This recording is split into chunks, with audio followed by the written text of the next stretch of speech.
ਖਾਲਸਾ ਵਾਹਿਗੁਰੂ ਜੀ ਕੀ ਫਤਿਹ।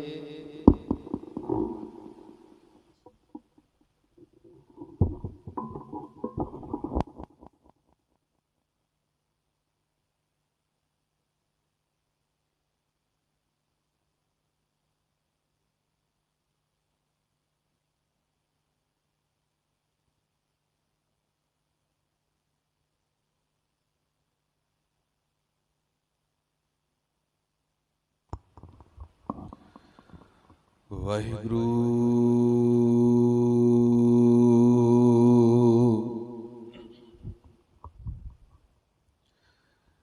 ਸਾਹਿਬ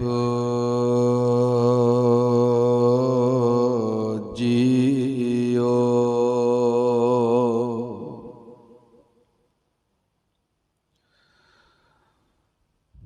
ਕੋਟ ਅਪਰਾਧ ਹਮਾਰੇ ਖੰਡੋ,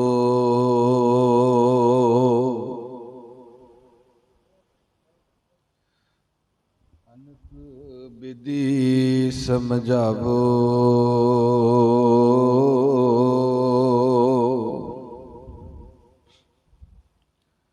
ਹਮ ਅਗਿਆਨ ਅਲਪ ਮਤ ਥੋਰੀ, ਤੁਮ ਆਪਨ ਬਿਰਦ ਰਖਾਵੋ।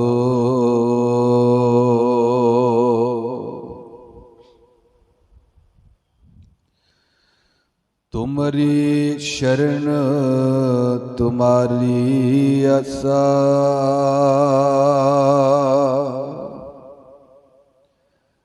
ਤੁਮ ਹੀ ਸੱਜਣ ਸੋਹਿਲੇ। ਰਾਖੋ ਰਾਖਨ ਹਰ ਦਿਆਲਾ,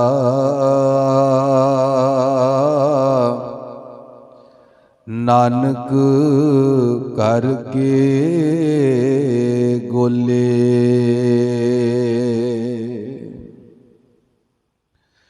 ਧੰਨ ਵਾਹਿਗੁਰੂ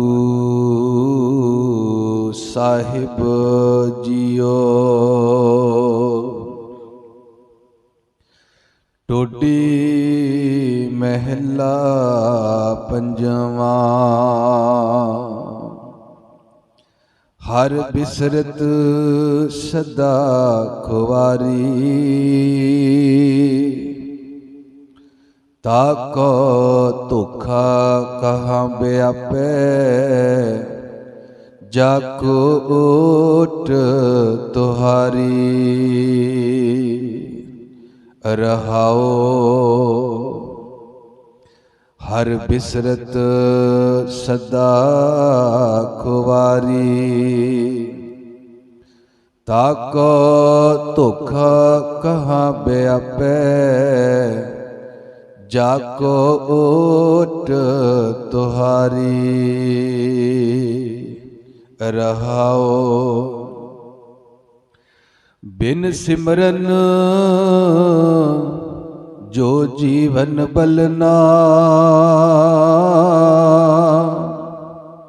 ਸਰਪ ਜੈਸੇ ਅਰਜਾਰੇ। ਨਵ ਖੰਡਨ ਕੋ ਰਾਜ ਕਮਾਵੇ, ਅੰਤ ਚਲੇ ਗੋ ਹਾਰੀ। ਬਿਨ ਸਿਮਰਨ ਜੋ ਜੀਵਨ ਬਲਨਾ,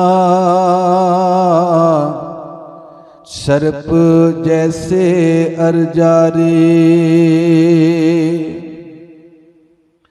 ਨਵ ਖੰਡਨ ਕੋ ਰਾਜ ਕਮਾਵੇ, ਅੰਤ ਚਲੇ ਗੋ ਹਾਰੀ। ਗੁਣ ਨਿਧਾਨ ਗੁਣ ਤਿਨਹੀ ਗਾਏ, ਜਾਕੋ ਕਿਰਪਾ ਧਾਰੀ। ਸੋ ਸੁਖੀਆ ਧਨ ਉਸ ਜਨਮਾ, ਨਾਨਕ ਤਿਸ ਬਲਹਾਰੀ। ਗੁਣ ਨਿਧਾਨ ਗੁਣ ਤਿਨਹਿ ਗਾਏ, ਜਾ ਕੋ ਕਿਰਪਾ ਧਾਰੀ। ਸੋ ਸੁਖੀਆ ਧਨ ਉਸ ਜਨਮਾ, ਨਾਨਕ ਤਿਸ ਬਲਹਾਰੀ। ਵਾਹਿਗੁਰੂ ਜੀ ਕਾ ਖਾਲਸਾ, ਵਾਹਿਗੁਰੂ ਜੀ ਕੀ ਫਤਿਹ। ਸਾਜੀ ਨਿਵਾਜੀ ਗੁਰੂ ਰੂਪ ਗੁਰੂ ਪਿਆਰੀ ਸਾਧ ਸੰਗਤ ਜੀ, ਅੱਜ ਦਾ ਪਾਵਨ ਮੁਖ ਵਾਕ ਜੋ ਹਜ਼ੂਰ ਨੇ ਬਖਸ਼ਿਸ਼ ਕੀਤਾ ਹੈ, ਥੋੜੇ ਜਿਹੇ ਬਚਨਾਂ ਦੇ ਵਿੱਚ ਬੜੀ ਵੱਡੀਆਂ ਸਾਨੂੰ ਹਦਾਇਤਾਂ ਗੁਰੂ ਨੇ ਕੀਤੀਆਂ ਨੇ। ਹਜ਼ੂਰ ਆਖਦੇ ਨੇ, ਟੋਡੀ ਮਹਿਲਾ ਪੰਜਵਾਂ, ਟੋਡੀ ਰਾਗ ਅੰਦਰ ਮਹਿਲਾ ਪੰਜਵਾਂ, ਪੰਜਵੇਂ ਗੁਰੂ ਗੁਰੂ ਅਰਜਨ ਸਾਹਿਬ ਜੀ ਦਾ ਇਹ ਸ਼ਬਦ ਹੈ। 711 ਤੇ 12 ਅੰਕ ਦੇ ਉੱਤੇ ਸੁਭਾਏਮਾਨ ਹੈ। ਤੇ ਹਜ਼ੂਰ ਆਖਦੇ ਨੇ, ਹਰ ਬਿਸਰਤ, ਹਰ ਪ੍ਰਮਾਤਮਾ ਬਿਸਰਤ ਵਿਸਰ ਗਿਆ। ਜਦੋਂ ਪ੍ਰਮਾਤਮਾ ਸਾਡੇ ਤੋਂ ਵਿਸਰ ਗਿਆ, ਸਾਡੇ ਵਿੱਚ ਤੇ ਪ੍ਰਮਾਤਮਾ ਵਿੱਚ ਵਿਛੋੜਾ ਪੈ ਗਿਆ, ਦੂਰੀ ਹੋ ਗਈ, ਦੂਰ ਹੋ ਗਏ ਇੱਕ ਦੂਜੇ ਤੋਂ। ਫਿਰ ਕੀ ਹੁੰਦਾ ਜੀ? ਗੁਰੂ ਅਰਜਨ ਸਾਹਿਬ ਕਹਿੰਦੇ ਨੇ, ਸਦਾ ਖੁਆਰੀ। ਉਦੋਂ ਜੀਵ ਸਦਾ ਖੁਆਰ ਰਹਿੰਦਾ ਹੈ। ਖੁਆਰ ਦਾ ਅਰਥ ਦੁਖੀ ਰਹਿੰਦਾ ਹੈ। ਜਦੋਂ ਜੀਵ ਤੇ ਪ੍ਰਮਾਤਮਾ ਦੇ ਵਿੱਚ ਦੂਰੀ ਪੈ ਗਈ, ਫਰਕ ਪੈ ਗਿਆ, ਵਿਸਰ ਗਿਆ, ਤੇ ਕਹਿੰਦੇ ਨੇ ਉਦੋਂ ਇਹ ਜੀਵਨ ਜੀਵ ਦਾ ਖੁਆਰ ਰਹਿੰਦਾ ਹੈ, ਖੁਆਰੀ ਵਿੱਚ ਗੁਜ਼ਾਰਦਾ ਹੈ। ਤੇ ਅਸੀਂ ਪੁੱਛਾਂਗੇ, ਉਹ ਕੈਸੀ ਖੁਆਰੀ ਹੈ ਜੀ? ਉਹ ਜਿਹੜਾ ਦੁਖੀ ਹੋਣਾ ਹੈ, ਉਹ ਕਿਸ ਤਰ੍ਹਾਂ ਦਾ ਹੈ? ਉਹ ਜਿਹੜੀ ਦੁਖਦਾਇਕ ਜ਼ਿੰਦਗੀ ਆ, ਉਹ ਕਿਸ ਤਰ੍ਹਾਂ ਦੀ ਹੈ? ਸਤਿਗੁਰੂ ਨੇ ਨਾਲ ਉਹ ਵੀ ਸਾਨੂੰ ਗੱਲ ਦੱਸ ਦਿੱਤੀ। ਹਜ਼ੂਰ ਕਹਿੰਦੇ ਨੇ, ਹਰ ਬਿਸਰਤ ਸਦਾ ਖੁਆਰੀ। ਹਰੀ ਵਿਸਰ ਗਿਆ ਤੇ ਸਦਾ ਜੀਵਨ ਖੁਆਰ ਰਹਿੰਦਾ ਹੈ, ਖੁਆਰੀ ਬਣੀ ਰਹਿੰਦੀ ਹੈ। ਖੁਮਾਰੀ ਨਹੀਂ, ਖੁਆਰ, ਖੁਆਰ ਹੋਣਾ, ਖੱਜਲ ਖੁਆਰ ਹੋਣਾ, ਦੁਖੀ ਹੋਣਾ, ਭਟਕਦੇ ਰਹਿਣਾ, ਕੋਈ ਟਿਕਾਣਾ ਨਾ ਮਿਲਣਾ। ਤੇ ਧਿਆਨ ਰੱਖਣਾ, ਗੁਰੂ ਕਹਿੰਦੇ ਆ, ਖੁਆਰੀ ਕੇਵਲ ਤਨ ਦੀ ਨਹੀਂ ਆ, ਖੁਆਰੀ ਮਨ ਕਰਕੇ ਵੀ ਆ। ਦੁਖੀ ਹੋਣਾ ਕੇਵਲ ਤਨ ਕਰਕੇ ਨਹੀਂ ਆ, ਮਨ ਕਰਕੇ ਵੀ ਬੰਦਾ ਦੁਖੀ ਹੁੰਦਾ। ਕਈ ਵਾਰ ਸਰੀਰ ਬੰਦੇ ਦਾ ਤੰਦਰੁਸਤ ਆ, ਪਰ ਉਹ ਮਨ ਕਰਕੇ ਦੁਖੀ ਹੋ ਰਿਹਾ ਹੁੰਦਾ। ਕੋਈ ਮਨ ਦੇ ਵਿੱਚ ਪ੍ਰੋਬਲਮ ਆ, ਕੋਈ ਮਨ 'ਚ ਟੈਨਸ਼ਨ ਆ, ਕੋਈ ਮਨ 'ਚ ਪਰੇਸ਼ਾਨੀ ਆ। ਸਰੀਰ ਦੇ ਵਿੱਚ ਤਾਂ ਕੋਈ ਪਰੇਸ਼ਾਨੀ ਨਹੀਂ ਸੀ, ਸਰੀਰ ਤਾਂ ਤੰਦਰੁਸਤ ਆ, ਨਵਾਂ ਨਰੋਵਾ ਆ, ਪਰ ਪਰੇਸ਼ਾਨੀ ਜਿਹੜੀ ਆ, ਖੁਆਰੀ ਜਿਹੜੀ ਆ, ਉਹ ਮਨ ਵਿੱਚ ਆ। ਤੇ ਕਈ ਵਾਰ ਮਨ ਵਿੱਚ ਕੋਈ ਪਰੇਸ਼ਾਨੀ ਨਹੀਂ ਹੁੰਦੀ, ਕੋਈ ਤਨ ਦੇ ਵਿੱਚ ਪ੍ਰੋਬਲਮ ਆ, ਕੋਈ ਬੁਖਾਰ ਆ, ਕੋਈ ਸੱਟ ਚੋਟ ਲੱਗੀ ਆ, ਕੋਈ ਦਰਦ ਆ। ਕਈ ਵਾਰ ਦੁੱਖ ਸਰੀਰ ਵਿੱਚ ਹੁੰਦਾ ਹੈ, ਕਈ ਵਾਰ ਦੁੱਖ ਮਨ ਵਿੱਚ ਹੁੰਦਾ ਹੈ। ਜੇ ਸਰੀਰ ਵਿੱਚ ਵੀ ਦੁੱਖ ਹੋਵੇ ਤੇ ਬੰਦਾ ਦੁਖੀ ਹੁੰਦਾ ਹੈ, ਜੇ ਮਨ ਦੇ ਵਿੱਚ ਵੀ ਦੁੱਖ ਹੋਵੇ ਤੇ ਤਾਂ ਵੀ ਦੁਖੀ ਹੁੰਦਾ ਹੈ। ਖੁਆਰੀ ਤੇ ਬਣੀ ਰਹਿੰਦੀ ਹੈ। ਫਿਰ ਧਿਆਨ ਰੱਖਣਾ, ਜੇ ਸਰੀਰ ਦੇ ਵਿੱਚ ਪ੍ਰੋਬਲਮ ਹੋਏ ਤਾਂ ਆਪਾਂ ਨੱਠ ਭੱਜ ਕਰਕੇ ਉਸ ਪ੍ਰੋਬਲਮ ਨੂੰ ਹੱਲ ਕਰਦੇ ਹਾਂ।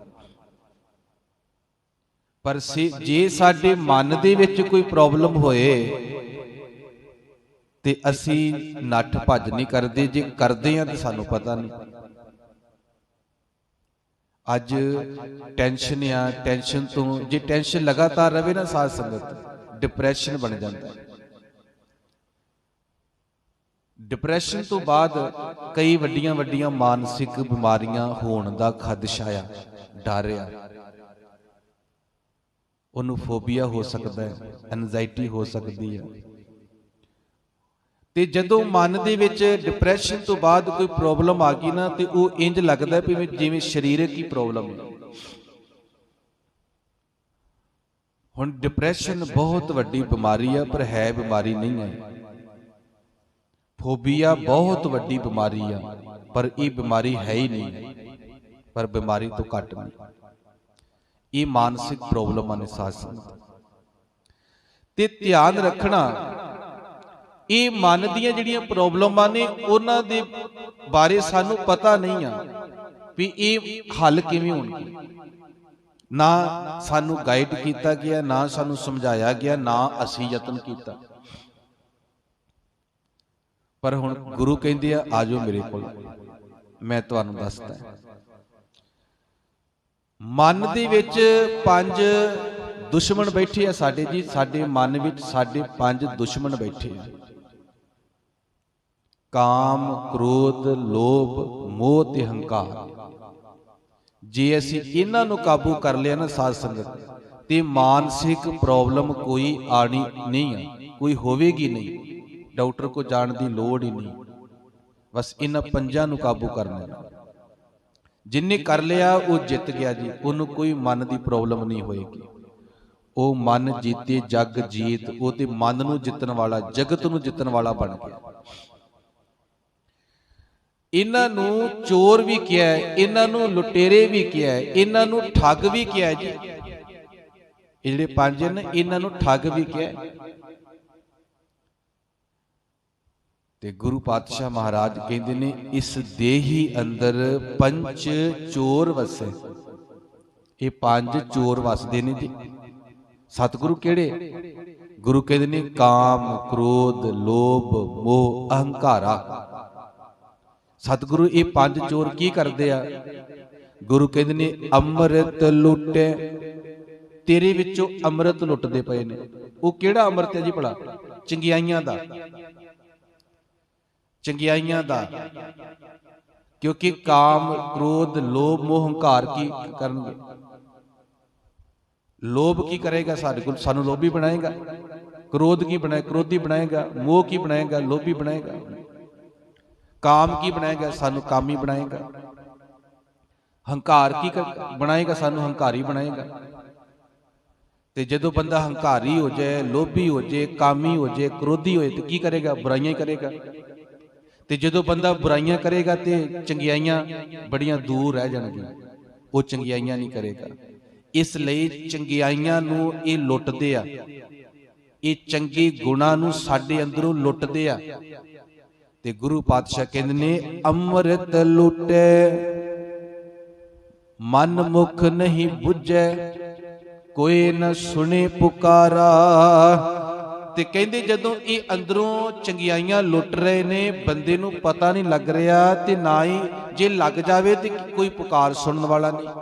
ਕਿਉਂਕਿ ਅੰਦਰ ਮਨ ਦੇ ਰੋਗਾਂ ਦਾ ਪਤਾ ਨਹੀਂ, ਕਾਮ ਕ੍ਰੋਧ ਦਾ ਪਤਾ ਨਹੀਂ ਕਿਵੇਂ ਇਲਾਜ ਕਰਨਾ। ਤੋ ਸਾਧ ਸੰਗਤ, ਹੁਣ ਜਿਹੜੇ ਇਹ 5 ਸਾਨੂੰ ਲੁੱਟ ਰਹੇ ਆ ਨਾ, ਸਾਨੂੰ ਇੱਕ ਤਰ੍ਹਾਂ ਦਾ ਧੋਖਾ ਦੇ ਰਹੇ ਆ। ਇਹ ਧੋਖਾ ਦੇ ਰਹੇ ਆ। ਇਹ ਸਾਨੂੰ ਤੇ ਕਹਿੰਦੇ ਆ ਵੀ ਤੈਨੂੰ ਚਸਕਾ, ਤੈਨੂੰ ਆਨੰਦ ਆ ਜਾਏਗਾ, ਤੇਰੀ ਜ਼ਿੰਦਗੀ 'ਚ ਸੁੱਖ ਆ ਜਾਏਗਾ। ਪਰ ਸੁੱਖ ਦੀ ਜਗ੍ਹਾ ਤੇ ਕੀ ਹੁੰਦਾ ਹੈ? ਦੁੱਖ ਆ ਜਾਂਦਾ। ਮੰਨ ਲਓ ਵੀ ਇੱਕ ਬੱਚਾ ਝੂਠ ਬੋਲਦਾ ਹੈ ਆਪਣੇ ਮੰਮੀ ਡੈਡੀ ਦੇ ਨਾਲ। ਝੂਠ ਬੋਲਦਾ ਹੈ ਉਹ ਇਸ ਲਈ ਵੀ ਸ਼ਾਂਤੀ ਬਣੀ ਰਹੇ, ਮੇਰਾ ਕੰਮ ਚੰਗਾ ਚੱਲਦਾ ਰਹੇ, ਪਤਾ ਨਾ ਲੱਗੇ। ਸੁੱਖ ਵਾਸਤੇ ਝੂਠ ਬੋਲਦਾ ਹੈ, ਪਰ ਉਹਨੂੰ ਇੱਕ ਝੂਠ ਛਪਾਉਣ ਵਾਸਤੇ 10 ਝੂਠ ਹੋਰ ਬੋਲਣੇ ਪੈਂਦੇ। ਉਹ ਜਦੋਂ 10 ਝੂਠ ਹੋਰ ਬੋਲੇਗਾ, ਕੋਈ ਨਾ ਕੋਈ ਤੇ ਲੀਕ ਹੋ ਜਾਏਗਾ ਨਾ ਜੀ, ਉਹ ਸੀਕ੍ਰੇਟ ਨਹੀਂ ਰਹੇਗਾ ਨਾ। ਜਦੋਂ ਪਾਜ ਖੁੱਲੇਗਾ, ਪਰਦਾ ਲੱਥੇਗਾ, ਤੇ ਫਿਰ ਪਤਾ ਲੱਗੇਗਾ। ਫਿਰ ਮਾਤਾ ਪਿਤਾ ਕਹਿਣਗੇ ਵੀ ਬੱਚਾ ਆਹ ਕੰਮ ਆ, ਬੱਚਾ ਬੜਾ ਦੁਖੀ ਹੋਏਗਾ। ਬੱਚੇ ਨੂੰ ਪਤਾ ਹੀ ਨਹੀਂ ਲੱਗਿਆ ਵੀ ਮੈਨੂੰ ਝੂਠਾ ਕਿੰਨੇ ਪਾ ਦਿੱਤਾ। ਮਾਂ ਪਿਓ ਦੇ ਸਾਹਮਣੇ ਮੈਨੂੰ ਗਾਲਾਂ ਫਰਾ ਦਿੱਤੀਆਂ, ਮਾਰ ਪਵਾ ਦਿੱਤੀ, ਮੈਨੂੰ ਪਤਾ ਹੀ ਨਹੀਂ ਲੱਗਿਆ ਕਿੰਨੇ ਪਵਾ ਦਿੱਤੀ। ਉਹ ਅੰਦਰ ਬੈਠੇ ਆ ਸਾਧ ਸੰਗਤ। ਗੁਰੂ ਕਹਿੰਦੇ ਉਹ ਧੋਖਾ ਦੇਣ ਵਾਲੇ ਤੇਰੇ ਅੰਦਰ ਬੈਠੇ ਆ, ਕਾਮ ਕ੍ਰੋਧ ਲੋਭ ਮੋਹ ਹੰਕਾਰ। ਤੋ ਸਾਧ ਸੰਗਤ ਪਹਿਲੀ ਗੱਲ ਗੁਰੂ ਕਹਿੰਦੇ ਨੇ, ਹਰ ਬਿਸਰਤ ਸਦਾ ਖੁਆਰੀ। ਹਰੀ ਵਿਸਰ ਗਿਆ ਤੇ ਸਦਾ ਖੁਆਰੀ ਬਣੀ ਰਹੇਗੀ। ਰੱਬ ਭੁੱਲ ਗਿਆ, ਰੱਬ ਦੂਰ ਹੋ ਗਿਆ, ਰੱਬ ਵਿੱਚ ਤੇ ਤੇਰੇ ਵਿੱਚ ਦੂਰੀ ਪੈ ਗਈ ਤੇ ਸਦਾ ਖੁਆਰ ਰਹੇਗਾ। ਇੱਕ ਉਦਾਹਰਨ ਯਾਦ ਆਈ ਸਾਧ ਸੰਗਤ, ਬੜੀਆਂ ਉਦਾਹਰਨਾਂ ਨੇ ਗੁਰੂ ਗ੍ਰੰਥ ਸਾਹਿਬ ਦੇ ਵਿੱਚ। ਬਾਬਾ ਕਬੀਰ ਸਾਹਿਬ ਨੇ ਸੰਖ ਦੀ ਉਦਾਹਰਨ ਦਿੱਤੀ। ਕਬੀਰ ਰਨਾਇਰ ਬਸ਼ੋਰਿਆ ਰਹੋ ਰੇ ਸੰਖ ਮਜੂਰ, ਦੇਵਲ ਦੇਵਲ ਤਾਹੜੀ ਦੇਸੇ ਉਗਵਤ ਸੂਰ। ਦੇਵਲ ਦੇਵਲ ਤਾਹੜੀ ਦਾ ਅਰਥ ਧਾਹਾਂ ਮਾਰ ਕੇ ਰੋਣਾ ਪਏਗਾ ਜੇ ਵਿਛੜ ਗਿਆ ਰੱਬ ਤੋਂ। ਦੇਵਲ ਦੇਵਲ ਤਾਹੜੀ, ਧਾਹਾਂ ਮਾਰ ਕੇ ਰੋਣਾ, ਇੰਨਾ ਦੁਖੀ ਹੋਏਗਾ ਜੇ ਰੱਬ ਨੂੰ ਭੁੱਲ ਗਿਆ ਤੇ। ਇੱਕ ਖੱਖਰੀਆਂ ਹੁੰਦੀਆਂ ਨੇ, ਜਦੋਂ ਉਹ ਖੱਖਰੀ ਆਪਣੀ ਟਾਹਣੀ ਤੋਂ ਵੱਖਰੀ ਵਿਛੜਦੀ ਹੈ ਨਾ ਸਾਧ ਸੰਗਤ, ਤੇ ਉਹਦੇ ਰੂੰ ਵਰਗੇ ਹਜ਼ਾਰਾਂ ਟੁਕੜੇ ਹੋ ਜਾਂਦੇ, ਉਹਦੇ ਤੁੰਬਾ ਤੁੰਬਾ ਹੋ ਕੇ ਹਵਾ ਚ ਉੱਡਦੀ ਹੈ। ਉਹਦੀ ਉਦਾਹਰਨ ਦਿੱਤੀ ਵੀ ਖੱਖਰੀਆਂ ਸੁਹਾਵੀਆਂ ਲੱਗੜੀਆਂ ਅੱਕ ਕੰਠ, ਬਿਰਹੇ ਵਿਛੋੜਾ ਧਣੀ ਸਿਉ, ਨਾਨਕ ਸਹਿਸੇ ਕੰਠ। ਸਹਿਸੇ ਦਾ ਅਰਥ ਹਜ਼ਾਰਾਂ, ਕਹਿੰਦੇ ਉਹਦੇ ਹਜ਼ਾਰਾਂ ਟੁਕੜੇ ਹੋ ਜਾਂਦੇ ਆ ਉਸ ਖੱਖਰੀ ਦੇ। ਉਹ ਹਜ਼ਾਰਾਂ ਨਿੱਕੇ ਨਿੱਕੇ ਤੁੰਬਿਆਂ ਦੇ ਵਿੱਚ ਹਵਾ 'ਚ ਉੱਡਦੀ ਆ, ਪਰ ਕਿਉਂ ਉਹਦੇ ਟੁਕੜੇ ਹੁੰਦੇ ਨੇ? ਕਿਉਂਕਿ ਉਹ ਵਿਛੜ ਗਈ ਟਾਹਣੀ ਤੋਂ। ਇੱਕ ਉਦਾਹਰਨ ਦੇਣ ਲੱਗਿਆ ਸਾਧ ਸੰਗਤ, ਗੁਰੂ ਨਾਨਕ ਸਾਹਿਬ ਤੇ ਭਾਈ ਮਰਦਾਨਾ ਜੀ ਨੇ ਇੱਕ ਸਰੋਵਰ ਦੇਖਿਆ, ਛੱਪੜ ਦੇਖਿਆ ਸਾਡੀ ਭਾਸ਼ਾ 'ਚ।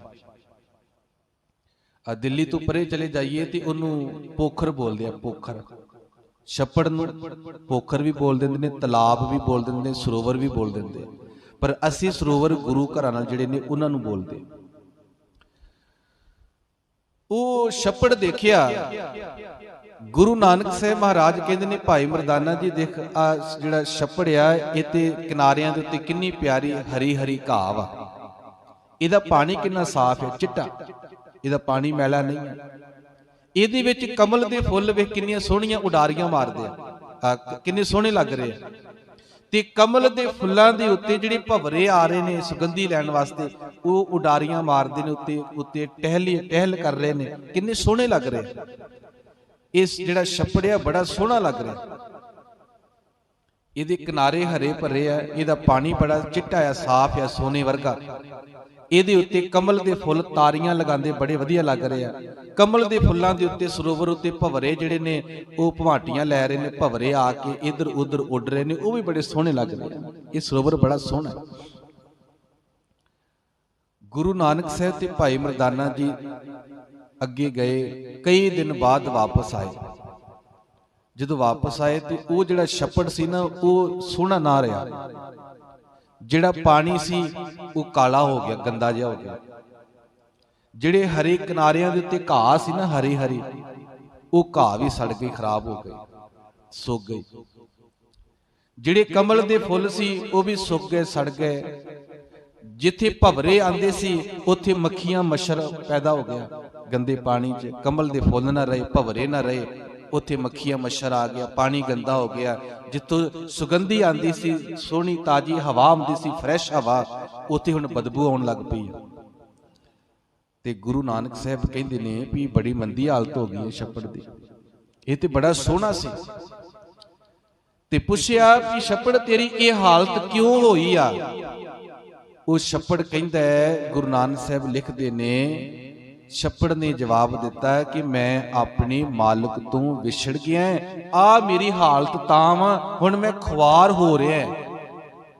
ਅੱਜ ਗੁਰੂ ਕਹਿੰਦੇ ਨੇ, ਹੇ ਬੰਦਿਆ, ਜੇ ਤੂੰ ਵਾਹਿਗੁਰੂ ਤੋਂ ਆਪਣੇ ਮਾਲਕ ਤੋਂ ਵਿਛੜ ਗਿਆ ਤੇ ਸਦਾ ਖੁਆਰੀ ਬਣੀ ਰਹੇਗੀ, ਜਿਵੇਂ ਛੱਪੜ ਦਾ ਇਹ ਹਾਲ ਹੋ ਗਿਆ। ਗੁਰੂ ਨਾਨਕ ਕਹਿੰਦੇ ਵੀ ਤੇਰਾ ਮਾਲਕ ਕੌਣ ਸੀ? ਕਿਹੜੇ ਮਾਲਕ ਤੋਂ ਵਿਛੜ ਗਿਆ? ਉਹ ਕਹਿੰਦਾ ਜੀ ਜਿਹੜਾ ਲਾਗੇ ਦਰਿਆ ਹੈ ਨਾ, ਦਰਿਆ, ਉਹਦਾ ਪਾਣੀ ਮੇਰੇ ਵਿੱਚ ਆਉਂਦਾ ਸੀ, ਉਹਦਾ ਤਾਜ਼ਾ ਪਾਣੀ ਮੇਰੇ ਚ ਆਉਂਦਾ ਸੀ, ਮੇਰਾ ਪਾਣੀ ਅੱਗੇ ਨਿਕਲੀ ਜਾਂਦਾ ਸੀ, ਉਹ ਪਾਣੀ ਸਾਫ਼ ਰਹਿੰਦਾ ਸੀ, ਘਾਹ ਵੀ ਹਰਾ ਭਰਾ ਸੀ, ਕਮਲ ਦੇ ਫੁੱਲ ਵੀ ਤਾਰੀਆਂ ਲਾਉਂਦੇ ਸੀ, ਉੱਥੇ ਭਵਰੇ ਵੀ ਭਵਾਟੀਆਂ ਲੈਂਦੇ ਸੀ। ਕਹਿੰਦੇ ਜਦੋਂ ਦਰਿਆ ਦਾ ਪਾਣੀ ਬੰਦ ਹੋਇਆ ਹੈ ਨਾ, ਤੇ ਮੇਰੇ ਵਿੱਚ ਪਾਣੀ ਖਲੋ ਗਿਆ, ਖਲੋਤਾ ਪਾਣੀ ਖਰਾਬ ਹੋ ਗਿਆ, ਮੱਖੀਆਂ ਮੱਛਰ ਆ ਗਿਆ, ਪਾਣੀ ਗੰਦਾ ਹੋ ਗਿਆ, ਬਦਬੂ ਆ ਗਈ। ਜਿੱਥੇ ਸੁਗੰਧੀ ਸੀ ਉੱਥੇ ਬਦਬੂ ਆਉਣੀ ਸ਼ੁਰੂ ਹੋ ਗਈ। ਮੈਂ ਆਪਣੇ ਮਾਲਕ ਤੋਂ ਵਿਛੜ ਗਿਆ। ਤੇ ਛੱਪੜ ਨੇ ਇਹ ਗੱਲ ਕਹੀ, ਮੈਨੂੰ ਪਤਾ ਲੱਗ ਗਿਆ ਆਪਣੇ ਮਾਲਕ ਤੋਂ ਵਿਛੜ ਕੇ ਕੀ ਹਾਲ ਹੁੰਦਾ ਹੈ, ਆਪਣੇ ਰੱਬ ਤੋਂ ਵਿਛੜ ਕੇ ਕੀ ਹਾਲਤ ਹੁੰਦੀ ਆ, ਮੈਨੂੰ ਪਤਾ ਲੱਗ ਗਿਆ। ਇਹ ਉਦਾਹਰਨ ਦਿੱਤੀ ਗੁਰੂ ਨਾਨਕ ਸਾਹਿਬ ਨੇ ਬੰਦੇ ਨੂੰ ਕਿ ਬੰਦਿਆ ਤੂੰ ਵੀ ਸਮਝ ਆ, ਆਪਣੇ ਮਾਲਕ ਰੱਬ ਨੂੰ ਭੁੱਲੀ ਨਾ, ਉਹਨੂੰ ਉਹਦੇ ਨਾਲ ਜੁੜਿਆ ਰਹੇ, ਯਾਦ ਕਰਦਾ ਰਹੇ। ਗੁਰੂ ਗ੍ਰੰਥ ਸਾਹਿਬ ਦੇ ਵਿੱਚ ਬਚਨ ਆਇਆ ਹੈ, ਹਜ਼ੂਰ ਕਹਿੰਦੇ ਨੇ ਪੱਬਰ ਤੂੰ ਹਰਿਆਵਲਾ। ਪੱਬਰ ਦਾ ਅਰਥ ਜੀ ਹੇ ਛੱਪੜ ਤੂੰ ਬੜਾ ਹਰਾ ਭਰਾ ਹੈ। ਪੱਬਰ ਤੂੰ ਹਰਿਆਵਲਾ, ਹੇ ਛੱਪੜ ਤੂੰ ਹਰਾ ਭਰਾ ਮੈਂ, ਬੜਾ ਸੋਹਣਾ ਤੇਰੇ ਕਿਨਾਰਿਆਂ ਤੇ ਘਾਹ ਵਾ, ਬੜਾ ਸੋਹਣਾ ਲੱਗਦਾ ਹੈ, ਤੂੰ ਹਰਿਆ ਭਰਿਆ ਹੈ। ਪੱਬਰ ਤੂੰ ਹਰਿਆਵਲਾ ਕਵਲਾ ਕੰਚਨ ਵਨ। ਕਵਲਾ ਦਾ ਅਰਥ ਕਮਲ ਦੇ ਫੁੱਲ, ਕੰਚਨ ਦਾ ਅਰਥ ਸੋਨੇ ਵਰਗੇ। ਕਹਿੰਦੇ ਬੜੇ ਸੋਹਣੇ ਜਿਹੜੇ ਕਮਲ ਦੇ ਫੁੱਲ ਆ, ਉਹ ਪਾਣੀ ਉੱਤੇ ਤਾਰੀਆਂ ਲਾਉਂਦੇ ਸਨ। ਕਵਲਾ ਕੰਚਨ ਵਨ। ਤੇ ਫਿਰ ਨਾਲ ਕਹਿ ਦਿੱਤਾ ਕਹਿ ਦੋਖੜੇ, ਕੀ ਦੁੱਖ ਪੈ ਗਿਆ ਤੈਨੂੰ? ਸੜਿਓ ਹੈ ਹੇ ਛੱਪੜ, ਕੀ ਦੁੱਖ ਪੈ ਗਿਆ ਤੈਨੂੰ ਕਿ ਤੂੰ ਸੜ ਗਿਆ, ਤੇਰੀ ਆ ਮੰਦੀ ਹਾਲਤ ਹੋ ਗਈ ਆ। ਕਹਿ ਦੁੱਖੜੈ ਸੜਿਓ ਹੈ, ਕੀ ਦੁੱਖ ਪੈ ਗਿਆ ਵੀ ਤੂੰ ਸੜ ਗਿਆ। ਤੇ ਅੱਗੋਂ ਨੇ ਕਿਹਾ ਜਾਣਾ ਪਾਣੀ ਨਾ ਲਹਾ। ਜਿਹੜਾ ਪਾਣੀ ਮੇਰੇ ਵਿੱਚ ਜਾਂਦਾ ਸੀ, ਆਉਂਦਾ ਸੀ, ਜਾਂਦਾ ਸੀ, ਉਹ ਪਾਣੀ ਹੁਣ ਨਾ ਲਹਾ, ਨਹੀਂ ਲਿਆ ਪਾਣੀ, ਉਹ ਨਹੀਂ ਆਉਂਦਾ ਪਾਣੀ। ਮੈਂ ਦਰਿਆ ਤੋਂ ਵਿਛੜ ਗਿਆ, ਉਹ ਪਾਣੀ ਨਹੀਂ ਆਉਂਦਾ ਮੇਰੇ ਚ। ਜਾਣਾ ਪਾਣੀ ਨਾ ਲਹਾ ਨਾਨਕ ਮੈਂ ਤਨ ਭੰਗ। ਮੇਰਾ ਤਨ ਛੱਪੜ ਕਹਿੰਦਾ ਤਾਂ ਭੰਗ ਹੋ ਗਿਆ, ਤਾਂ ਖਰਾਬ ਹੋ ਗਿਆ, ਤਾਂ ਖੁਆਰੀ ਆ ਗਈ ਆ ਕਿ ਮੈਂ ਆਪਣੇ ਮਾਲਕ ਤੋਂ ਵਿਛੜ ਗਿਆ। ਗੁਰੂ ਨਾਨਕ ਸਾਹਿਬ ਇਹ ਉਦਾਹਰਨ ਦੇ ਕੇ ਕਹਿੰਦੇ ਆ ਬੰਦਿਆ ਤੇਰਾ ਮਾਲਕ ਦੁਨੀਆ ਦਾ ਮਾਲਕ, ਜੀਵਾਂ ਦਾ ਮਾਲਕ, ਬ੍ਰਹਿਮੰਡ ਦਾ ਮਾਲਕ ਰੱਬ ਆ, ਵਾਹਿਗੁਰੂ ਆ, ਪਰਮਾਤਮਾ ਵਾ, ਅੱਲਾ ਵਾ, ਰਾਮ ਆ। ਸਾਡਾ ਮਾਲਕ ਉਹ ਵਾ। ਕੋਟ ਬ੍ਰਹਿਮੰਡ ਕੋ ਠਾਕੁਰ ਸੁਆਮੀ। ਸਾਡਾ ਮਾਲਕ, ਸਾਡਾ ਸੁਆਮੀ ਰੱਬ ਵਾ। ਤੇ ਗੁਰੂ ਨਾਨਕ ਸਾਹਿਬ ਇਹ ਉਦਾਹਰਨ ਦੇ ਕੇ ਕਹਿੰਦੇ ਆ ਵੀ ਬੰਦਿਆ ਜੇ ਤੂੰ ਰੱਬ ਨੂੰ ਭੁੱਲ ਗਿਆ ਤੇ ਤੇਰੀ ਹਾਲਤ ਇਸ ਸੜੇ ਹੋਏ ਖਰਾਬ ਹੋਏ ਛੱਪੜ ਵਰਗੀ ਹੋ ਸਕਦੀ। ਤੇ ਅੱਜ ਜਿਹੜਾ ਬਚਨ ਸ਼ੁਰੂਆਤ ਵਿੱਚ ਆਇਆ ਹੈ, ਹਰ ਬਿਸਰਤ ਸਦਾ ਖੁਆਰੀ, ਤਾਕੋ ਧੋਖਾ ਕਹਾਂ ਵਿਆਪੈ। ਉਹਨਾਂ ਨੂੰ ਧੋਖਾ ਕਿਵੇਂ ਵਿਆਪਦਾ ਜੀ? ਭਈ ਨਹੀਂ ਵਿਆਪਦਾ, ਉਹਨਾਂ ਨੂੰ ਧੋਖਾ ਨਹੀਂ ਦਿੱਤਾ ਜਾ ਸਕਦਾ। ਇੱਥੇ ਗੱਲ ਸਰੀਰ ਦੀ, ਸੰਸਾਰ ਦੀ, ਫਿਜ਼ੀਕਲ ਗੱਲ ਨਹੀਂ ਚੱਲ ਰਹੀ। ਇੱਥੇ ਗੱਲ ਚੱਲ ਰਹੀ ਆ ਅੰਦਰ ਮਨ ਦੀ, ਕਿ ਮਨ ਨੂੰ ਜਿਹੜੇ ਧੋਖਾ ਦੇਣ ਵਾਲੇ ਨੇ, ਕਾਮ, ਕ੍ਰੋਧ, ਲੋਭ, ਹੰਕਾਰ, ਉਹ ਰੱਬ ਦੇ ਬੰਦੇ ਨੂੰ ਇਹ ਪੰਜ ਵਿਕਾਰ ਧੋਖਾ ਨਹੀਂ ਦੇ ਸਕਦੇ। ਰੱਬ ਦੇ ਬੰਦੇ ਜਪਜੀ ਸਾਹਿਬ ਵਿੱਚ ਪੜਿਆ ਨਾ ਆਪਾਂ, ਨਾ ਉਹ ਮਰੇ ਨਾ ਠਾਗੇ ਜਾਹੇ, ਜਿਨ ਕੀ ਰਾਮ ਵਸੇ ਮਨ ਮਾਹੇ। ਜਿਨ੍ਹਾਂ ਦੇ ਅੰਦਰ ਰੱਬ ਵਸਦਾ ਹੈ, ਇਹ ਕਾਮ, ਕ੍ਰੋਧ ਜਿਹੜੇ ਪੰਜ ਵਿਕਾਰ ਨੇ, ਧੋਖਾ ਨਹੀਂ ਦੇ ਸਕਦੇ। ਤੇ ਹਜ਼ੂਰ ਕਹਿੰਦੇ ਨੇ ਤਾਕੋ ਧੋਖਾ ਕਹਾਂ ਵਿਆਪੈ, ਜਾਕੋ ਓਟ ਤਿਹਾਰੀ। ਜਿਨ੍ਹਾਂ ਨੂੰ ਰੱਬ ਦੀ ਓਟ ਆ, ਆਸਰਾ ਵਾ, ਰੱਬ ਦਾ ਆਸਰਾ ਹੈ, ਜਿਨ੍ਹਾਂ ਕੋਲ, ਜਿਨ੍ਹਾਂ ਨੇ ਰੱਬ ਦਾ ਆਸਰਾ ਲਿਆ, ਉਹਨਾਂ ਨੂੰ ਇਹ ਵਿਕਾਰ ਧੋਖਾ ਨਹੀਂ ਦੇ ਸਕਦੇ, ਨਹੀਂ ਕਰ ਸਕਦੇ। ਉਹ ਇਹਨਾਂ ਤੋਂ ਬਚ ਜਾਂਦੇ। ਤਾਕੋ ਧੋਖਾ ਕਹਾਂ ਵਿਆਪੇ, ਜਾਕੋ ਓਟ ਤੁਹਾਰੀ ਰਹਾਓ। ਬਿਨ ਸਿਮਰਨ ਜੋ ਜੀਵਨ ਬਲਨਾ। ਕਹਿੰਦੇ ਸਿਮਰਨ ਤੋਂ ਬਿਨਾਂ, ਰੱਬ ਤੋਂ ਬਿਨਾਂ ਵੀ ਬੰਦਾ ਜੀ ਸਕਦਾ ਹੈ। ਇਹ ਨਹੀਂ ਵੀ ਉਹ ਬੰਦਾ ਮਰ ਜਾਏਗਾ, ਰੱਬ ਨੂੰ ਮਾਰ ਦੇਗਾ ਵੀ ਤੂੰ ਮੈਨੂੰ ਮੇਰਾ ਨਾਮ ਨਹੀਂ ਜਪਿਆ ਤੇ ਭਈ ਮੈਂ ਤੇਰੇ ਸਵਾਸ ਵਾਪਸ ਤੈਨੂੰ ਮੈਂ ਮਾਰ ਦੇਣਾ ਹੈ। ਰੱਬ ਇੰਜ ਨਹੀਂ ਕਰਦਾ। ਜਿਹੜਾ ਰੱਬ ਨੂੰ ਨਹੀਂ ਮੰਨਦਾ ਜ਼ਿੰਦਗੀ ਉਹ ਵੀ ਜਿਉਂਦਾ ਹੈ, ਜਿਹੜਾ ਰੱਬ ਨੂੰ ਯਾਦ ਕਰਦਾ ਉਹ ਵੀ ਜਿਉਂਦਾ ਹੈ, ਸਵਾਸ ਉਹ ਵੀ ਲੈਂਦਾ, ਸਵਾਸ ਉਹ ਵੀ ਲੈਂਦਾ।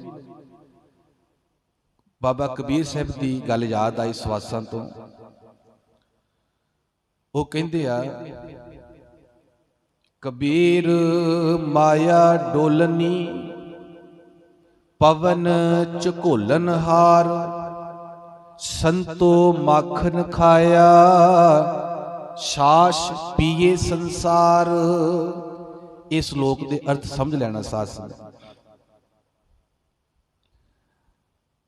ਕਹਿੰਦੇ ਨੇ ਵੀ ਸਿਆਣੇ ਲੋਕ ਉਹ ਆ ਜਿਹੜੇ ਦੁੱਧ ਵਿੱਚੋਂ ਮੱਖਣ ਖਾ ਕੇ ਕੱਢ ਕੇ ਮੱਖਣ ਖਾ ਕੇ ਆਪਣੀ ਸਿਹਤ ਨੂੰ ਪਾਲਦੇ ਆ। ਉਹ ਮੂਰਖ ਲੋਕ ਆ ਵੀ ਜਿਹੜੇ ਮੱਖਣ ਸੁੱਟ ਦੇਣ ਤੇ ਛਾਛ ਕੇਵਲ ਪੀ ਜਾਣ ਤੇ ਕਹਿਣ ਵੀ ਅਸੀਂ ਸਰੀਰ ਪਾਲਦੇ ਹਾਂ। ਤੇ ਮੂਰਖ ਲੋਕ ਜਿਹਦੇ ਵਿੱਚ ਦੁੱਧ ਮੱਖਣ ਰਿੜਕਿਆ ਜਾਂਦਾ ਨਾ, ਸਾਫ ਮੱਖਣ ਕੱਢਿਆ ਜਾਂਦਾ, ਉਸ ਮਟਕੇ ਨੂੰ ਬਾਬਾ ਕਬੀਰ ਸਾਹਿਬ ਕਹਿੰਦੇ ਨੇ ਡੋਲਣੀ। ਡੋਲਣੀ ਦਾ ਅਰਥ ਉਹ ਚਾਟੀ, ਉਹ ਮਟਕਾ, ਉਹ ਭਾਂਡਾ ਜਿਹਦੇ ਵਿੱਚ ਮਧਾਣੀ ਪਾ ਕੇ ਦੁੱਧ ਰਿੜਕਿਆ ਜਾਂਦਾ ਸੀ, ਮੱਖਣ ਕੱਢਿਆ ਜਾਂਦਾ ਸੀ। ਬਾਬਾ ਕਬੀਰ ਸਾਹਿਬ ਕਹਿੰਦੇ ਆ ਸਰੀਰ ਇੱਕ ਮਟਕਾ ਆ ਜਿਹੜਾ ਸਾਡਾ ਸਰੀਰ ਆ ਇਹ ਮਟਕਾ ਆ, ਇਹਦੇ ਵਿੱਚ ਮਧਾਣੀ ਪਈ ਆ ਸਵਾਸਾਂ ਦੀ ਮਧਾਣੀ ਚੱਲ ਰਹੀ ਆ। ਹਾਂ, ਫਰਕ ਇੰਨਾ ਵੀ ਕੋਈ ਸਵਾਸ ਮਨਮੁਖ ਲੈਂਦਾ, ਗੁਰਮੁਖ ਵੀ ਲੈਂਦਾ। ਮਨਮੁਖ ਆਪਣੇ ਸਵਾਸਾਂ ਨਾਲ ਛਾਛ ਪੀਂਦਾ, ਗੁਰਮੁਖ ਬੰਦਾ ਇਹਨਾਂ ਸਵਾਸਾਂ ਨਾਲ ਨਾਮ ਰੂਪੀ ਮੱਖਣ ਖਾਂਦਾ। ਸਵਾਸ ਉਹਦੀ ਵੀ ਚੱਲਦੇ ਆ, ਸਵਾਸ ਉਹਦੀ ਵੀ ਚੱਲਦੇ ਆ। ਇੱਕ ਸਵਾਸਾਂ ਦੇ ਨਾਲ ਬੁਰਾਈ ਕਰ ਰਿਹਾ ਹੈ, ਇੱਕ ਚੰਗਿਆਈ ਕਰ ਰਿਹਾ ਹੈ, ਇੱਕ ਧਰਮ ਕਮਾ ਰਿਹਾ ਹੈ, ਇੱਕ ਪਾਪ ਕਮਾ ਰਿਹਾ ਹੈ। ਸਵਾਸ ਉਹ ਵੀ ਲੈਂਦਾ, ਉਹ ਵੀ ਲੈਂਦਾ। ਹੁਣ ਦੇਖੋ ਬਾਬਾ ਕਬੀਰ ਸਾਹਿਬ ਕਹਿੰਦੇ ਕਬੀਰ ਮਾਇਆ ਡੋਲਨੀ। ਆ ਮਾਇਆ, ਆ ਸੰਸਾਰ, ਆ ਜਿਹੜਾ ਸਰੀਰ ਆ ਇਹ ਵੀ ਮਾਇਆ ਹੈ। ਇਹ ਸਰੀਰ ਇੱਕ ਡੋਲਨੀ ਆ ਜੀ, ਇੱਕ ਦੁੱਧ ਰਿੜਕਣ ਵਾਲਾ ਭਾਂਡਾ ਆ, ਚਾਟੀ ਆ, ਮਟਕਾ ਆ। ਤੇ ਪਵਨ ਝਕੋਲਨ ਹਾਰ, ਇਹਦੇ ਵਿੱਚ ਜਿਹੜੇ ਪਵਨ ਆ, ਇਹਦੇ ਵਿੱਚ ਜਿਹੜੇ ਸਵਾਸ ਆ ਸਰੀਰ ਵਿੱਚ, ਝਕੋਲਨ ਹਾਰ ਵੀ ਰਿੜਕਣ ਵਾਲਾ, ਸਵਾਸ ਰਿੜਕਣ ਵਾਲੇ। ਕੌਣ ਰਿੜਕਦੀ ਹੈ? ਮਧਾਣੀ। ਇਹ ਸਵਾਸ ਇੱਕ ਮਧਾਣੀ ਆ। ਮਧਾਣੀ ਕਿਹੜੀ ਆ? ਸਵਾਸਾਂ ਦੀ। ਮਟਕਾ ਕਿਹੜਾ? ਸਰੀਰ। ਮਾਇਆ ਡੋਲਨੀ ਪਵਨ ਝਕੋਲਨ ਹਾਰ, ਤੇ ਸੰਤੋ ਮੱਖਣ ਖਾਇਆ। ਕਹਿੰਦੇ ਰੱਬ ਦੇ ਪਿਆਰਿਆਂ ਨੇ ਨਾਮ ਜਪ ਕੇ ਇਹਨਾਂ ਸਵਾਸਾਂ ਨਾਲ ਮੱਖਣ ਖਾਧਾ। ਕਿਹੜਾ ਮੱਖਣ ਖਾਧਾ? ਨਾਮ ਰੂਪੀ ਮੱਖਣ ਖਾਧਾ। ਤੇ ਛਾਛ ਪੀਏ ਸੰਸਾਰ, ਤੇ ਬਾਕੀ ਜਿਹੜਾ ਸੰਸਾਰ ਆ ਉਹ ਛਾਛ ਪੀ ਰਿਹਾ ਹੈ। ਸਿਆਣੇ ਲੋਕ ਉਹ ਨੇ ਜਿਹੜੇ ਛਾਛ ਨੂੰ ਕਹਿੰਦੇ ਨੇ ਰੱਖੋ ਬਾਅਦ ਵਿੱਚ, ਪਹਿਲੋਂ ਮੱਖਣ ਛਕ ਲਓ। ਤੇ ਜਿਹੜੇ ਮੱਖਣ ਰੱਖ ਕੇ ਕਹਿਣ ਵੀ ਛਾਛ ਨੂੰ ਚੱਖ ਲਓ, ਉਹ ਮਨਮੁਖ ਆ। ਜਿਹੜੇ ਮੱਖਣ ਨਾਮ ਛਕਣ ਵਾਲੇ ਨੇ ਉਹ ਗੁਰਮੁਖ ਆ। ਸਵਾਸ ਮਨਮੁਖ ਵੀ ਲੈਂਦਾ, ਗੁਰਮੁਖ ਵੀ ਲੈਂਦਾ। ਹਜ਼ੂਰ ਅੱਗੇ ਕਹਿੰਦੇ ਨੇ ਬਿਨ ਸਿਮਰਨ ਜੋ ਜੀਵਨ ਬਲਨਾ। ਸਿਮਰਨ ਤੋਂ ਬਿਨਾ ਜੋ ਜੀਵਨ ਬਲਣਾ ਬਤੀਤ ਹੋ ਰਿਹਾ, ਸਿਮਰਨ ਤੋਂ ਬਿਨਾ, ਰੱਬ ਤੋਂ ਬਿਨਾ ਜਿਹੜਾ ਬੰਦਾ ਜੀਵਨ ਬਤੀਤ ਕਰਦਾ, ਬਤੀਤ ਉਹ ਵੀ ਕਰਦਾ, ਸਵਾਸ ਉਹਨੂੰ ਵੀ ਰੱਬ ਦਿੰਦਾ, ਸਵਾਸ ਵਾਪਸ ਨਹੀਂ ਲੈਂਦਾ, ਜ਼ਿੰਦਗੀ ਵਾਪਸ ਨਹੀਂ ਲੈਂਦਾ। ਪਰ ਗੁਰੂ ਕਹਿੰਦੇ ਨੇ ਉਹ ਜਿਹੜੀ ਜ਼ਿੰਦਗੀ ਜਿਉਂਦਾ ਹੈ ਨਾ ਰੱਬ ਤੋਂ ਬਿਨਾ, ਮਾਲਕ ਤੋਂ ਬਿਨਾ, ਸਰਪ ਜੈਸੇ ਅਰਜਾਰੇ। ਸਰਪ ਜੈਸੇ, ਸੱਪ ਜੈਸੇ, ਜਿਵੇਂ ਸੱਪ ਹੋਵੇ, ਸੱਪ ਵਰਗੀ। ਅਰਜਾਰੀ ਦਾ ਅਰਥ ਏਜ, ਆਰਜਾ, ਉਮਰ। ਉਹ ਆਪਣੀ ਉਮਰ ਇਵੇਂ ਬਤੀਤ ਕਰਦਾ ਜਿਵੇਂ ਸੱਪ ਹੋਵੇ। ਜਿਹੜਾ ਬੰਦਾ ਸੀ ਉਹ ਬੰਦੇ ਵਾਲੀ ਜ਼ਿੰਦਗੀ ਨਹੀਂ ਜਿਉਂਦਾ, ਸੱਪ ਵਾਲੀ ਜਿਉਂਦਾ। ਜਿਹੜਾ ਇਨਸਾਨ ਰੱਬ ਨੇ ਬਣਾਇਆ ਸੀ, ਇਨਸਾਨੀਅਤ ਰੱਖ ਕੇ ਇਨਸਾਨ ਵਾਲੀ ਜ਼ਿੰਦਗੀ ਨਹੀਂ ਜਿਉਂਦਾ, ਉਹ ਸੱਪ ਵਾਲੀ ਜਿਉਂਦਾ। ਮਨੁੱਖਤਾ ਨੂੰ ਰੱਖ ਕੇ ਮਨੁੱਖ ਵਾਲੀ ਜ਼ਿੰਦਗੀ ਨਹੀਂ ਜਿਉਂਦਾ, ਉਹ ਸੱਪ ਵਾਲੀ ਜ਼ਿੰਦਗੀ ਜਿਉਂਦਾ। ਤੇ ਸੱਪ ਦੇ ਵਿੱਚ ਵੱਡਾ ਸਾਨੂੰ ਔਗਣ ਪਤਾ ਹੈ ਵੀ ਉਹਨੂੰ ਅੰਮ੍ਰਿਤ ਵਰਗਾ ਪਿਆਓ ਦੁੱਧ ਤੇ ਉਹ ਆਪਣੀ ਵਿੱਚ ਕੀ ਪੈਦਾ ਕਰਦਾ ਹੈ? ਜ਼ਹਿਰ। ਬੰਦਾ ਵੀ ਆਪਣੇ ਵਿੱਚ ਜ਼ਹਿਰ ਪੈਦਾ ਕਰੀ ਜਾਂਦਾ ਹੈ, ਕਾਮ ਕ੍ਰੋਧ ਦੀ, ਵਿਕਾਰਾਂ ਦੀ, ਔਗਣਾਂ ਦੀ, ਬੁਰਾਈਆਂ ਦੀ, ਪਾਪ ਦੀ। ਇਹ ਜ਼ਹਿਰ ਇਕੱਠੀ ਕਰੀ ਜਾਂਦਾ ਬੰਦਾ ਆਪਣੇ ਅੰਦਰ। ਕਿਹੜਾ ਬੰਦਾ ਭਲਾ? ਜਿਹੜਾ ਰੱਬ ਤੋਂ ਟੁੱਟਿਆ ਮਨਮੁਖ ਬੰਦਾ, ਉਹ ਆਪਣੇ ਅੰਦਰ ਬੁਰਾਈਆਂ ਦੀ ਜ਼ਹਿਰ, ਬੁਰੀਆਂ ਗੱਲਾਂ ਦੀ ਜ਼ਹਿਰ ਆਪਣੇ ਅੰਦਰ ਇਕੱਠੀ ਕਰੀ ਜਾਂਦਾ, ਕਰੀ ਜਾਂਦਾ। ਉਹ ਜ਼ਹਿਰ ਹੈ। ਸ਼ੱਕ ਦਾ ਭਾਵਾਂ ਕਿ ਬਣਾਇਆ ਰੱਬ ਦਾ ਭੋਜਨ ਹੀ ਆ। ਜ਼ਿੰਦਗੀ ਰੱਬ ਦੀ ਹੈ, ਸਵਾਸ ਰੱਬ ਦੇ ਨੇ, ਪਰ ਸੱਪ ਵਾਂਗੂ ਜ਼ਹਿਰ ਇਕੱਠੀ ਕਰੀ ਜਾਂਦਾ ਹੈ। ਗੁਰੂ ਕਹਿੰਦੇ ਨੇ ਉਮਰ ਉਹ ਵੀ ਬਤੀਤ ਕਰਦਾ ਹੈ, ਪਰ ਆਪਣੇ ਵਿੱਚ ਅੰਮ੍ਰਿਤ ਨਹੀਂ ਪੈਦਾ ਕਰਦਾ, ਚੰਗਿਆਈਆਂ ਨਹੀਂ ਪੈਦਾ ਕਰਦਾ। ਜ਼ਹਿਰ ਰੂਪੀ ਬੁਰਾਈਆਂ ਇਕੱਠੀ ਕਰੀ ਜਾਂਦਾ, ਜ਼ਹਿਰ ਇਕੱਠੀ ਕਰੀ ਜਾਂਦਾ। ਬਿਨ ਸਿਮਰਨ ਜੋ ਜੀਵਨ ਬਲਨਾ, ਸਰਪ ਜੈਸੇ ਅਰ ਜਾਰੇ। ਨਵ ਖੰਡਨ ਕੋ ਰਾਜ ਕਮਾਵੇ। ਕਹਿੰਦੇ ਨੇ ਐਸਾ ਮਨਮੁਖ ਬੰਦਾ 9 ਖੰਡਾਂ ਦਾ ਰਾਜ ਵੀ ਕਮਾ ਸਕਦਾ ਹੈ। 9 ਖੰਡ ਮੀਨਗ ਸਾਰੀ ਧਰਤੀ ਦਾ ਰਾਜਾ ਬਣ ਸਕਦਾ ਹੈ, ਸਾਰੀ ਧਰਤੀ ਨੂੰ ਜਿੱਤ ਸਕਦਾ ਹੈ, ਸਾਰੀ ਧਰਤੀ ਦਾ ਬਾਦਸ਼ਾਹ ਬਣ ਸਕਦਾ ਹੈ। ਐਸਾ ਬੰਦਾ ਦੁਨੀਆ ਦੇ ਵਿੱਚ ਉਹ ਬੜੀ ਤਰੱਕੀ ਕਰ ਸਕਦਾ ਹੈ। ਜਿਹੜਾ ਬੰਦਾ ਰੱਬ ਤੋਂ ਟੁੱਟਿਆ, ਗੁਰੂ ਕਹਿੰਦੇ ਨੇ ਸੱਪ ਵਰਗਾ ਹੈ, ਐਸਾ ਬੰਦਾ ਸਾਰੀ ਧਰਤੀ ਦਾ ਬਾਦਸ਼ਾਹ ਵੀ ਬਣ ਸਕਦਾ ਹੈ। ਨਵ ਖੰਡਨ ਕੋ ਰਾਜ ਕਮਾਵੇ। 9 ਖੰਡਾਂ ਦਾ ਰਾਜ ਕਮਾ ਸਕਦਾ ਹੈ, ਰਾਜ ਭਾਗ ਲੈ ਸਕਦਾ ਹੈ। ਅੰਤ ਚੱਲੇ ਗੋਹਾਰੀ। ਪਰ ਐਸਾ ਬੰਦਾ ਅੰਤ ਨੂੰ ਹਾਰ ਕੇ ਜਾਏਗਾ। ਉਹ ਜ਼ਿੰਦਗੀ ਹਾਰ ਕੇ ਜਾਏਗਾ, ਉਹ ਜ਼ਿੰਦਗੀ ਸਫਲਾ ਕਰਕੇ ਨਹੀਂ ਜਾਏਗਾ। ਸਾਰੀ ਧਰਤੀ ਨੂੰ ਜਿੱਤਣ ਵਾਲਾ ਬਾਦਸ਼ਾਹ ਵੀ ਆਪਣੀ ਜ਼ਿੰਦਗੀ ਹਾਰ ਕੇ ਜਾਂਦਾ ਹੈ, ਕਿਉਂਕਿ ਉਹਨੇ ਆਪਣੇ ਅੰਦਰ ਜ਼ਹਿਰ ਪੈਦਾ ਕੀਤੀ ਆ। ਉਹਦੀ ਜ਼ਿੰਦਗੀ ਸੱਪ ਵਰਗੀ ਆ। ਉਹ ਸੱਪ ਸਾਰੀ ਧਰਤੀ ਦਾ ਬਾਦਸ਼ਾਹ ਬਣ ਸਕਦਾ ਹੈ, ਪਰ ਜ਼ਿੰਦਗੀ ਹਾਰ ਕੇ ਜਾਂਦਾ ਹੈ। ਗੁਰੂ ਸਾਹਿਬ ਕਹਿੰਦੇ ਨਵ ਖੰਡਨ ਕੋ ਰਾਜ ਕਮਾਵੇ, ਅੰਤ ਚਲੇ ਗੋਹਾਰੀ। ਅੰਤਲੇ ਸਮੇਂ ਮਰਨ ਤੋਂ ਬਾਅਦ ਹਾਰ ਕੀ ਜਾਂਦਾ, ਅੰਤ ਚਲੇ ਗੋਹਾਰੀ। ਅਗਲੀ ਗੱਲ ਕੀਤੀ, ਗੁਣ ਨਿਧਾਨ ਗੁਣ ਤਿਨ ਹੀ ਗਾਏ। ਕਹਿੰਦੇ ਨੇ ਗੁਣ ਨਿਧਾਨ, ਗੁਣਾਂ ਦਾ ਖਜ਼ਾਨਾ। ਗੁਣਾਂ ਦਾ ਨਿਧਾਨ ਕੌਣ ਹੈ ਜੀ? ਗੁਣੀ ਨਿਧਾਨ ਕੌਣ ਹੈ? ਪਰਮਾਤਮਾ। ਗੁਣ ਨਿਧਾਨ ਪਰਮਾਤਮਾ। ਤੇ ਗੁਣ ਤਿੰਨ ਹੀ ਗਾਏ। ਕਹਿੰਦੇ ਉਹੀ ਗੁਣ ਗਾਉਂਦੇ ਆ ਗੁਣੀ ਨਿਧਾਨ ਦੇ, ਵੀ ਰੱਬ ਨੂੰ ਉਹੀ ਗਾਉਂਦੇ ਆ। ਕਿਹੜੇ ਜੀ? ਜਿਹੜੇ ਰੱਬ ਨੂੰ ਗਾਉਂਦੇ ਆ, ਕੀ ਉਹ ਖਾਸ ਬੰਦੇ ਹੁੰਦੇ ਆ? ਕੀ ਉਹਨਾਂ ਦਾ ਕੋਈ ਰੰਗ ਰੂਪ ਖਾਸ ਹੁੰਦਾ ਜੀ? ਕੋਈ ਉਹਨਾਂ ਦੀ ਖਾਸ ਨਿਸ਼ਾਨੀ ਹੁੰਦੀ ਹੈ? ਕੋਈ ਕਿਹੜੇ ਬੰਦੇ ਰੱਬ ਨੂੰ ਗਾਉਂਦੇ ਆ? ਗੁਰੂ ਕਹਿੰਦੇ ਕੋਈ ਖਾਸ ਨਹੀਂ ਹੁੰਦੇ, ਕੋਈ ਵੱਖਰੇ ਨਹੀਂ ਹੁੰਦੇ, ਕੋਈ ਵੱਖਰਾ ਵਤਨ ਦੇਸ਼ ਨਹੀਂ ਹੁੰਦਾ। ਉਹ ਧਰਤੀ ਦੇ ਹੁੰਦੇ, ਬੰਦੇ ਹੀ ਹੁੰਦੇ ਨੇ, ਮਨੁੱਖਾ ਜਾਤੀ ਦੇ ਹੁੰਦੇ ਨੇ। ਗੁਣ ਨਿਧਾਨ ਗੁਣ ਤਿਨ ਹੀ ਗਾਏ, ਜਾ ਕੋ ਕਿਰਪਾ ਧਾਰੇ। ਜਿਨ੍ਹਾਂ ਦੇ ਉੱਤੇ ਰੱਬ ਦੀ ਕਿਰਪਾ ਹੈ ਨਾ ਸਾਧ ਸੰਗਤ, ਜਿਨ੍ਹਾਂ ਨੇ ਰੱਬ ਦੀ ਬਖਸ਼ਿਸ਼ ਪ੍ਰਾਪਤ ਕੀਤੀ, ਜਿਨ੍ਹਾਂ ਉੱਤੇ ਰੱਬ ਨੇ ਕਿਰਪਾ ਕੀਤੀ, ਉਹੀ ਰੱਬ ਦੇ ਗੁਣਾਂ ਨੂੰ ਗਾਉਂਦੇ ਆ, ਉਹੀ ਰੱਬ ਨੂੰ ਜਪਦੇ ਆ, ਉਹੀ ਗੁਰਮੁਖ ਬਣਦੇ ਆ। ਤੇ ਜਿਹੜਾ ਬੰਦਾ ਰੱਬ ਨੂੰ ਗਾਉਂਦਾ ਜੀ, ਰੱਬ ਨਾਲ ਜੁੜਦਾ ਹੈ, ਸੋ ਸੁਖੀਆ ਧਨ ਉਸ ਜਨਮਾ।